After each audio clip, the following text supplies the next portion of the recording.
I don't care who likes me. You know, for me, it's one place. It's winning. That's it. Without you or with you, there is always gonna be champions. If you want to be great, go all the way. It's really a matter of protecting your dreams, protecting your imagination. It doesn't matter how much you're hurt by it. Stand up and show who I am and who I can be. It's about how hard you can get hit and keep moving forward. If you don't approach life this way, that you're always going to struggle. Because life is hard for everybody. On the other edge of suffering is a world that's endless of opportunity. If you want to be great and want to be like legendary, you're going to have to be a man. You have to do something that no one has ever done before.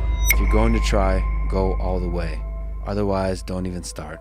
If you're going to try, go all the way. This could mean losing girlfriends, wives, relatives, jobs, and maybe your mind. Go all the way. It could mean not eating for 3 or 4 days. It could mean freezing on a park bench. It could mean jail. It can mean derision, mockery, isolation. Isolation is the gift. All the others are a test of your endurance, or how much you really want to do it. And you'll do it, despite rejection and the worst odds, and it will be better than anything you can imagine.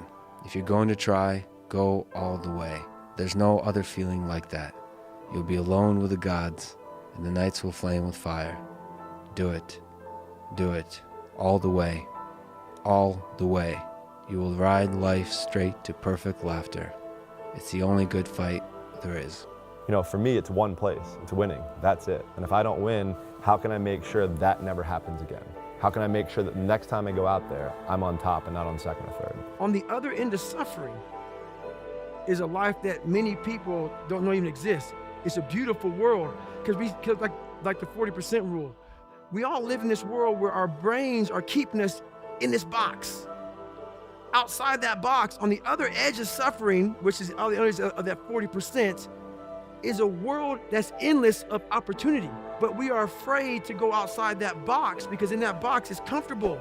That's where all of our nice stuff, you know, that's where the nice 4-lane highway's at. I know where the restrooms are at. I know where the gas stations are at. Outside that box, man, God gives you a shovel and says, man, start digging. That's not fun. But when you dig your own path to all kind of stuff that's unknown. And that's why I started realizing, man, like on the other end of this is some beautiful stuff. I figured if you want to be great, or you want to be a legend, or you want to stand out, you have to do something that no one has ever done before. At some point, you're going to have to be a man and realize that pornography, video games, television, social scrolling, alcohol, weed, all these things that you use as distractions to avoid and escape your realities, your frustration of being a loser, they dig you deeper into that hole of being a loser. All of those vices that I just listed, you've got to eliminate, because you may not be addicted to all of them. You might be addicted to some of them, but I can tell you all of them are some form of dependency, meaning you depend on it to fall asleep. You depend on it to take the edge off. You depend on it to relax. Because at the end of the day, the efficiency of our brain is limited by how much sugar and oxygen our heart can push through blood to our brain. So how can you make this go faster? Or how do you make your lungs more efficient? How do you make your heart more efficient in doing that? Physical activity is the only way I know of. So it's not just staying healthy or trying to look good. It's also being productive. It's also being stress resilient. All of these qualities are necessary if you want to run a large company, if you want to start a company. It's really a matter of protecting your dreams, protecting your imagination. That's really the key. And when you do that, then the world just seems limitless. For me, I've loved competition more than absolutely any part of what I did. So I wanted to swim as fast as I could, and I knew that if I didn't train, there's no way that I was going to have the chance to break a world record or compete against the best people in the world. In short, your default factory settings are shit. Don't follow them. Without you or with you, there is always gonna be champions. With your name, this is your choice. You wanna put your name there? Okay, work hard. No? Bye-bye.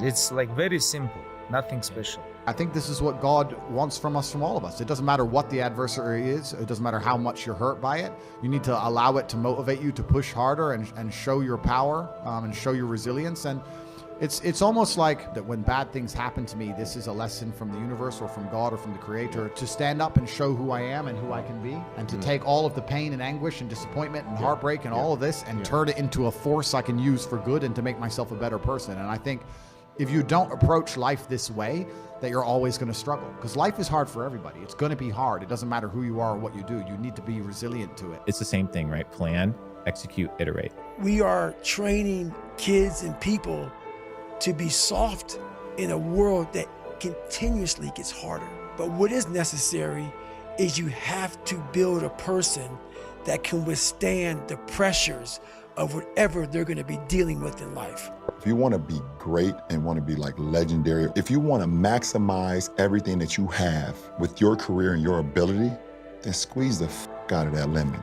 Yeah. Why not? There's some internal drive that you either have or you don't have. And if you have it, you won't quit. And if you don't have it, you're gonna quit. And it breaks people to either make you come out the other side or make you quit. People who judge others, their opinions don't matter because they don't matter. You don't need to take 30 minutes of getting ready to start working.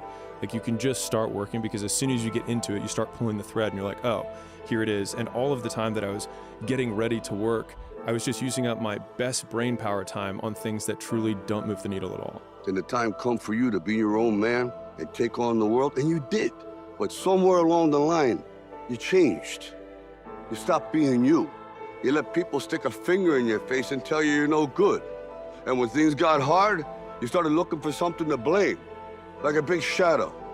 Let me tell you something you already know. The world ain't all sunshine and rainbows. It's a very mean and nasty place, and I don't care how tough you are, it will beat you to your knees and keep you there permanently if you let it. You, me, or nobody is gonna hit as hard as life. But it ain't about how hard you hit. It's about how hard you can get hit and keep moving forward. How much you can take and keep moving forward. That's how winning is done. Now, if you know what you're worth, now go out and get what you're worth. But you gotta be willing to take the hits and not pointing fingers saying you ain't where you wanna be because of him or her or anybody. Cowards do that, and that ain't you. You're better than that. And of course, a lot of losers, they operate from a place of fear and doubt, right? Well, what if this goes wrong? Like, what if I try and live my dreams and this goes wrong? Or what if I try and do this and it doesn't work out? Doubt, right? Okay, so you do something and it doesn't work out, you fail, and then you get back up and you do it over again. And you learned one way that doesn't work, maybe this next way will work. I'm all in. I trained my ass off. The more I trained, the more I was getting better and better by the day. That sacrifice and discipline. Like, do you really love the game? And I'm not just talking about like wins and losses. Do you really love the process of the game and everything that happens before the referee does like this? That's the easy part. You know this. You know this. You was one of the first ones in the gym, one of the last ones to leave. Everyone sees when the cameras are rolling and the 20,000 fans are there and the cheerleaders are dancing and the popcorn is popping and the celebrities are sitting in celebrity row. But like, who has the love for the game when nobody is there? Being a man, think about it. I'm one dude. I don't care who likes me. I'm going to attack you head on. You're gonna see my face. I'm not gonna cower. I'm gonna call you the out. I'm gonna bring my because I earned that. And every day we see the common man with the odds against them overcoming what people thought could never happen. And probably he didn't even think it. But there he stands victorious and a role model to all of us. Like, oh my God, we want to be him. What got him there was an undying belief. Why not believe in it? What's the other option? There is no other option. It's a life forgotten, man.